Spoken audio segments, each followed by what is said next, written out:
Hello and welcome back to the Xpert 11 Road to Glory series, where in the last episode we got knocked out of the cup by Division 2 side Donbass Revenge, the first cup set that we've been involved in. In this episode we're going to take on FK Svajcernica in the second leg of the double headers. The first leg we won 2-0 away at their place and went top of the league as a result. Can we keep this up in the second leg, especially since our team tend to get some bad results after we go out of the cup? Let's take a look at the Svajcernica side. As you may remember from the first leg, Strahinja Glusac was injured, so they were without their best defender. However, the defender they didn't play, Stjepanovic, is available to take his place, so it probably won't be too big a dent in their overall strength. They didn't exactly play their best team, so they could end up playing a stronger team in this game. We have our own problems, however. Celso Mota is suspended for this game. His third yellow card picked up in the cup exit against Donbass Revenge means we're without our star striker, and it means he can make scoring goals quite a bit more difficult with no real big threat up front like Mota, and it does leave the midfield open to being man marked, whereas in some cases Celso Mota being marked has taken the pressure off the midfield in some cases. Knights line up in a 4-5-1 formation with Ant Connolly in goal. A back four, Pim van der Kruis, Ibrahim Qamara, Aquila Santa Maria and Devin Reilly. Midfield, Pierre Of Hesslink, Xpert Eleven Road, Ray Tataw Eta, Alvito Roma and Raymond Hargreaves. Up front, Ian May. On the bench, Ryan Mulligan, Bapit Kanchanapoom, Wei Jun Er and Lennart Tingström. FK Svajcernica meanwhile have Avram Milovic in goal, so they're back to their first choice goalkeeper. A back three of Ninko Bielsovic, Budja Tanjevic and Momcilo Stjepanovic. On the midfield, Radojica Bulajic, Milinko Desovic, Marino Augusto, Teosiji Tobizovic and Wedislaw Patricki. Up front, Ratko Vujic and Tadija Eric. On the bench, Stojadan Ludwinkovic, Josip Vuksinovic, Timothy Asimovic, Rocky Froberg and Milovic Kosic. Right then, let's go live to the supermassive black hole for the second leg of the double headers against FK Svajcernica. Knights have won every single home game they've played so far this season. Can they keep that record up? Knights are in the red and yellow strip playing from left to right, while FK Svajcernica are in the blue strip playing from right to left. The captain for FK Svajcernica for this match is Avram Milovic, since the usual captain is injured. Referee for today is already skill 7, harshness 7. The other match in the division, All Stars are against Shark United, which is quite a mid-table match there with both of them quite close to the table to each other.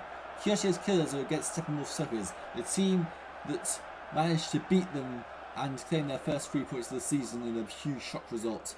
Meanwhile, Highlanders Athletic are against Kara Nightboats. So, without further ado, let's get this match underway.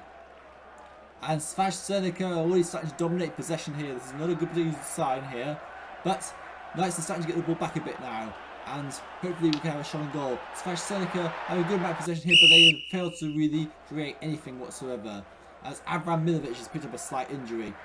Well, no goalkeeper coming off here. This is Division 1 now. Just generally managers don't do that anymore. So Tadija Eric is also going to be yellow card for dangerous player, and that'll be why there's an injury. Ibrahim Qamara has been injured. Wow, the team is starting to fall apart here. We don't have a lot of depth. In fact, we have no depth whatsoever. So we're going to play Bapit Kanchanapoom as Ibrahim Qamara's replacement. But the amount of cards and injuries the team's starting to pick up is starting to really show here. We're starting to feel a bit short-staffed. In the first half, and it is 0-0 between Knights and FK Svajcernica. After that game, we have seen that the score is 0-0 and neither side has managed to create a single chance whatsoever. But it has been Svajcernica who have dominated possession, and the key event in the first half has been the loss of Ibrahim Qamara due to injury. That is something that we could really do without going forward, but it does mean that we'll have to put up with it, and it might give Kanchanapoom some extra game time in order to cement his own DV chances, even if the chances are that if he does double jump, he's going to be sold. Anyway, without further ado, let's get the second half underway. We're underway in the second half, and we can see there's a goal for Kara Nightboats against Highlanders Athletic, as there's a free kick shown goal by Pierre Of Hesslink, and it's saved by Milovic. I'll get a match in the division. We can see the All-Stars and Shark United drawing 1-1, while Steppenwolf Suckers are again ahead against Kyoto's Killers. They must absolutely hate playing Neno's side now, as Kostic is on for Patricky, so the extra midfielder they brought in to add some strength there is off, while Vuksanovic is on for FK Svajcernica. They've just done basically a youth swap there, as Agosto has been yellow carded for shirt pulling. 70 minutes played, still 0-0 between Knights and FK Svajcernica. We've had one chance in this game so far, and it's gone the way of Knights. And we've got another chance with a breakaway. Azrat Zaire tries to chip the ball over the keeper, and it's tapped over by Milovic. Unfortunately, Zaire is not quite skilled enough yet to be able to trouble keepers at this level, as Asimovic comes on for Desovic. And we've got a chance here for FK Svajcernica. Bulajic! And it's a goal! With their first shot on target, FK Svajcernica have taken the lead. In the 79th minute, Topozovic sets up Bulajic for FK Svajcernica's opening goal. But Knights have a chance to get them back now. Raymond Hargreaves! And it's easy for Milovic. Well, this is turning into quite an interesting game. So far, Svajcernica are leading 1-0, but they've only had one shot on target. But that is the end of the game, unfortunately. We did not do enough to win in the end, despite the fact that we had more chances than FK Svajcernica. 3 compared to their 1. We were outbossed in the possession, and they scored with their only shot on target. So unfortunately for us, that means that we've now lost 2 in a row, and our trend of getting bad results straight after cup exits is continuing. Unfortunate for that really, but that's the way it goes. Knights' 100% home record is gone with our first home defeat of the season, just showing the calibre of opponents in there that a team like Svajcernica, who were 7th on the table, are able to beat us. Pim Kruis was the man of the match for Knights Sardinia, while their goalkeeper Avram Milovic was the star of the show, giving a complete block out and allowing Svajcernica to sneak a cheeky win. So that is a rather disappointing result really, considering that Svajcernica had only 1 chance on goal and scored from it, while we had 3 but failed to. However, there was a reason for that.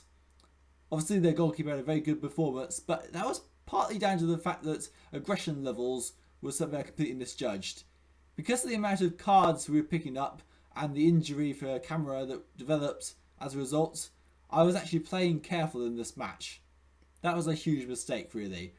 What I should have done was go normal, because with already, although he is a skill 7 harshness 7 ref, which means he's going to be quite strict on aggression, he is not as strict as a Tony Nolan who has skill 9 harshness 9, and therefore you can get away with playing normal against him. This is what we should have done.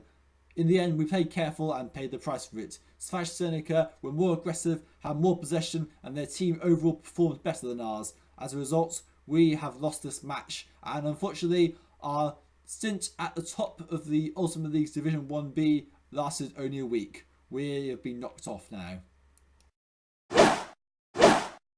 Team of the week is Avram Milovic of FK Svajcernica in goal. A back 4 of Hubert Kostian, Shark United, Cassio Brum, the All-Stars, Gennaro Pasotto, Kyoto's Killers, and Art Muse, Steppenwolf Suckers. In the midfield, Yancy Demchen, Steppenwolf Suckers, Mark Wheatman, Shark United, Wilbur Brooms, the All-Stars, and Alvaro Nascimento, Shark United. Up front, Fania Syriakou, Steppenwolf Suckers, and Ratko Vucic, FK Svajcernica. The manager of the round was Nano 4 of Steppenwolf Suckers, after somehow managing to do the double over Kyoto's Killers, who were league leaders before the double header began. Right then, I think it's time to take a look at how the DV for the side is shaping up. Overall, DV is actually looking pretty solid. Ant Connolly is already on 17 DV, despite the fact we've only played 8 league games, although there has been a fair amount of cup games as well. Bapit Kanchanapoom, extremely promising on 18 DV, which looks good for a potential double jump at the end of the season, which is one of the reasons why we bought him in the first place. Azrat Zaire is on 17 DV in his first full season as a regular starter, so he should gain quite some significant jumps over the coming seasons in order to make him a good player for the future.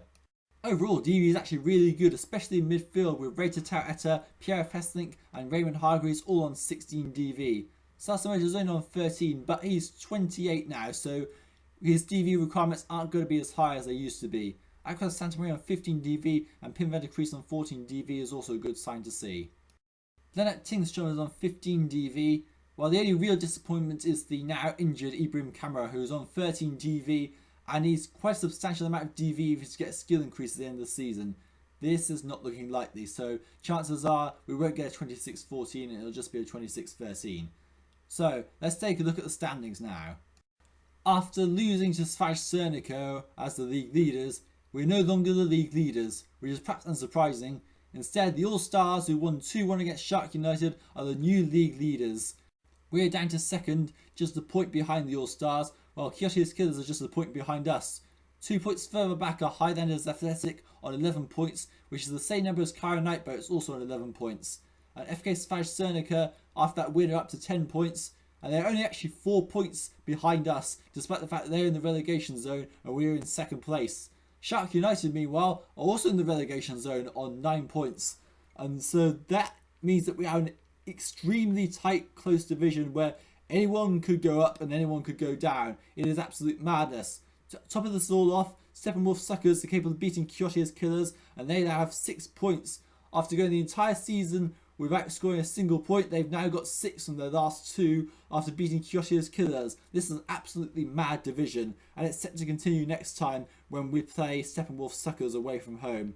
They are our next league opponents, so see you guys next time.